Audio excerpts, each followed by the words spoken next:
এই $5 লাখ ওপরে। আর যে টাকাগুলো নষ্ট হবে না সেটা আমি ব্লেককে দিয়ে দেবো।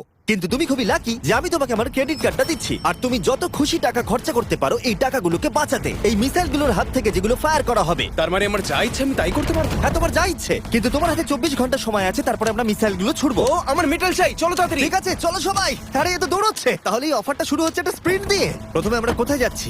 আমরা আগে জাঙ্কি অ্যাডে যাবো। ব্লেক প্রথম 3 ঘন্টা ধরে মেটাল খোঁজার পরে তার টাকাগুলোকে বাঁচাতে কিছুই খুঁজে পেল না।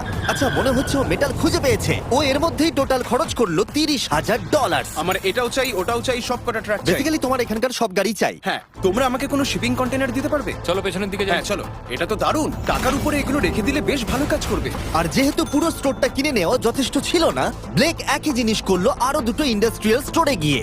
আজ আমি আপনার থেকে যা যা কিনলাম সেইগুলো আগামী ঠিক 12 ঘন্টার মধ্যে আমার চাই। 12 ঘন্টা মানে আমি ডবল পে করতে রাজি। ঠিক আছে, তুমি পেয়ে যাবে। ও কি তাড়াতাড়ি আমার টাকাগুলোকে খরচা করে ফেলছে। $15,000। আর যখন মেটেরিয়াল গুলো ডেলিভার হওয়ার জন্য অপেক্ষা করছিলাম, আমরা টাকার কাছে পৌঁছলাম আর ব্লেক আমাদের অফিসিয়াল প্ল্যান বলল। 1 ঘন্টা তুমি স্ট্র্যাটেজি করতে কাটিয়ে দিয়েছিলে, তাহলে তুমি কি ভাবলে ট্যাঙ্কগুলোর হাত থেকে কিভাবে টাকাগুলোকে বাঁচাবে? প্রথম স্টেপ হলো আমি একটা কন্টেনারকে টাকাগুলোর উপরে রাখবো। এটা তো বেশ ভালো। স্টেপ 2 হলো জলের ট্যাঙ্কগুলোর সামনে রাখবো। তোমার মনে হয় এটা বেস্ট ডিফেন্স? না, এটা ভালো তবে বেস্ট নয়। স্টেপ 3, একটা কন্টেনারে কাঠ, ইট আর খড় দিয়ে ভরা থাকবে। আর স্টেপ 4 হলো এটা আমার বেস্ট ডিফেন্স, গাড়িগুলোকে এলোমেলো অ্যাঙ্গেলে সামনে রাখবো। লাস্ট ভিডিওতে আমি দেখেছিলাম যে মিসাইলগুলো গাড়িগুলোতে লেগে ছিটকে চলে যাচ্ছিল। এখানে যা যা দেখা যাচ্ছে সেগুলো যদি ও করতে পারে তাহলে আমি পাগল হয়ে যাব। চলো কাজ শুরু করা যাক। Good luck. দুর্ভাগ্যবশত 4 ঘন্টা ধরে ব্লেক কিছুই করতে পারলো না, কারণ মেটেরিয়ালগুলো ডেলিভার হয়নি।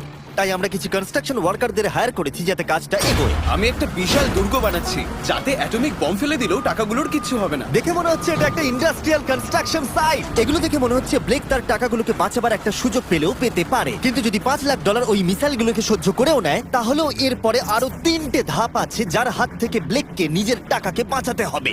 আর বিশ্বাস করো, এরপরে যেগুলো হবে সেগুলো আরো চ্যালেঞ্জিং। আর বাকি গোটা রাত ব্লেক আর তার ওয়ার্কাররা কাজ করলো টাকাগুলোকে বাঁচানোর জন্য, কিন্তু সকাল হয়ে যাওয়ার পরেও তাদের কাজ শেষ হয়নি।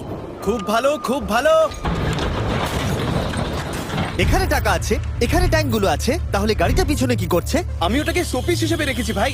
ওটাকে ট্যাঙ্ক আর টাকার মাঝে তাড়াতাড়ি রাখো। আমাকে আর 10 মিনিট দাও, আমি গাড়িটাকে ওখানে তোমার রেখে হাতে আর দিচ্ছি। 5 মিনিট আছে। আমার মনে হয় না আমার কাছে আর কিছু করবার মতন সময় আছে। সময় শেষ হয়ে গেছে। থামো থামো, সময় শেষ হয়ে গেছে। ফেলে দাও, ওখানেই ফেলে দাও। অনেক দূরে চলে যাও এবার। ব্লেক, অফিসিয়ালি সময় শেষ হয়ে গেছে। দেখে বেশ শক্তপোক্ত মনে হচ্ছে। এবার কিছু মিসাইল ছোড়া যাক। আমি কাজ করছি বিগত 25 ঘন্টা ধরে, আর আমি যা যা পেরেছি তাই তাই করে গেছি। দেখে তো বেশ ভালোই মনে হচ্ছে, কিন্তু আমি পিছনে যখন এই 5টা বিস্টকে দেখছি আর যে মিসাইলগুলো রাখা রয়েছে, এগুলো দেখে মনে হচ্ছে না যে টাকা সার্ভাইভ করতে পারবে। তোমার মনে হয় এটাকে শিপিং কন্টেনার আটকে দেবে?